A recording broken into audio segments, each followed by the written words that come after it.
നമസ്കാരം, എല്ലാവർക്കും പ്രവാസി മലയാളിയിലേക്ക് സ്വാഗതം. പ്രവാസ ലോകത്തെ വാർത്തകളും വിശേഷങ്ങളുമൊക്കെ പ്രവാസി വിശേഷങ്ങൾ എന്ന ഇമെയിലിലൂടെ നിങ്ങൾക്ക് ഞങ്ങളിലേക്ക് എത്തിക്കാവുന്നതാണ്.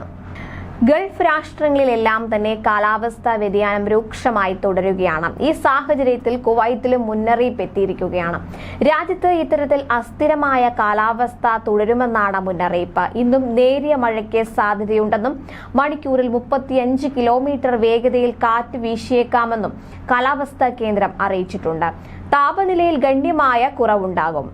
പരമാവധി താപനില 18 ഡിഗ്രി സെൽഷ്യസ് വരെ ആയിരിക്കും. തണുപ്പ് കൂടുന്നതിനാൽ പുറത്തിറങ്ങുന്നവർ തണുപ്പിനെ പ്രതിരോധിക്കുന്ന വസ്ത്രങ്ങൾ ധരിക്കണമെന്നും അധികൃതർ മുന്നറിയിപ്പ് നൽകി. അതുപോലെ സൗദി അറേബ്യയിലെ വിവിധ പ്രദേശങ്ങളിൽ വെള്ളിയാഴ്ച വരെ മഴയ്ക്കും കാറ്റിനും സാധ്യതയുണ്ടെന്ന മുന്നറിയിപ്പ് നേരത്തെ തന്നെ പുറത്തു വന്നിരുന്നു. ചില മേഖലകളിൽ മണിക്കൂറിൽ 55 കിലോമീറ്ററിലധികം വേഗതയിൽ കാറ്റടിക്കും. വെള്ളിയാഴ്ച വരെ മിക്ക പ്രദേശങ്ങളിലും കാലാവസ്ഥയിൽ മാറ്റമുണ്ടാകും. വെള്ളിയാഴ്ച വരെ തബൂക്ക്, ഹായിൽ, അൽ ഖസീം, അൽ ഷർഖിയ, റിയാദ്, മക്ക, മദീന, അൽ ജൗഫ് എന്നീ മേഖലകളുടെ വിവിധ ഭാഗങ്ങളിലാണ് മണിക്കൂറിൽ 55 കിലോമീറ്ററിലധികം വേഗതയിൽ കാറ്റടിക്കുക. ഇത് പൊടിക്കാറ്റായി മാറാൻ സാധ്യതയുണ്ട്. തബൂക്ക്, അൽ ജൗഫ്, ഹായിൽ, വടക്കൻ അതിർത്തി, മദീന മേഖലയുടെ വടക്ക് എന്നീ മേഖലകളിൽ വെള്ളി വരെ താപനില 4 മുതൽ 9 ഡിഗ്രി വരെ എത്തുമെന്നും തണുപ്പ് ശക്തമാകുമെന്നും കാലാവസ്ഥാ നിരീക്ഷണ കേന്ദ്രം അറിയിച്ചിട്ടുണ്ട്. അതുപോലെ UAE-യിൽ കനത്ത തണുപ്പ് തുടരുമെന്നും ഫെബ്രുവരി പകുതിയോടെ മാത്രമേ ചില പ്രദേശങ്ങളിലെങ്കിലും താപനിലയിൽ നേരിയ വർധനവ് ഉണ്ടാവുകയുള്ളൂ എന്നും നാഷണൽ സെന്റർ ഓഫ് മെറ്റീരിയോളജി പുറത്തിറക്കിയ വാർത്താക്കുറിപ്പിൽ വ്യക്തമാക്കിയിരുന്നു.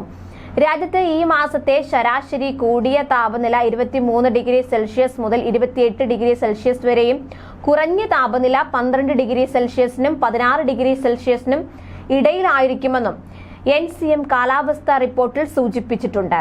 സൈബീരിയയിലെ അതിശൈത്യത്തെ വഹിച്ചുകൊണ്ട് UAE-യുടെ വടക്ക് ഭാഗത്ത് നിന്ന് വരുന്ന കാറ്റ് അറേബ്യയിലെ ഗൾഫ് മേഖലകളെ ഏറ്റവും അധികം ബാധിക്കുന്ന മാസങ്ങളിലൊന്നാണ് ഫെബ്രുവരി. അതിനാൽ തന്നെ താപനിലയിൽ ഇനിയും കുറവ് വന്നേക്കാം. മെഡിറ്ററേനിയൻ കടലിൽ രൂപപ്പെടുന്ന ന്യൂനമർദ്ദം കടന്നു പോകുന്നത് രാജ്യത്തെ ബാധിക്കും. ഇത് അസ്ഥിരമായ കാലാവസ്ഥയിലേക്ക് അന്തരീക്ഷത്തെ നയിക്കുന്നു. കനത്ത പൊടിക്കാറ്റ് വീശും. ചില സമയത്ത് നേരിയ മഴയും മൂടിയ കാലാവസ്ഥയും ഉണ്ടാകുമെന്നും NCM റിപ്പോർട്ടിൽ പറയുന്നു. എന്നാൽ ഇപ്പോൾ ഫെബ്രുവരി 15 കഴിഞ്ഞതോടെ താപനിലയിൽ നേരിയ വർധനവ് ഉണ്ടാകാനാണ് സാധ്യത. കൂടുതൽ പ്രവാസി വാർത്തകൾക്കായി ഈ ചാനൽ സബ്സ്ക്രൈബ് ചെയ്യുക.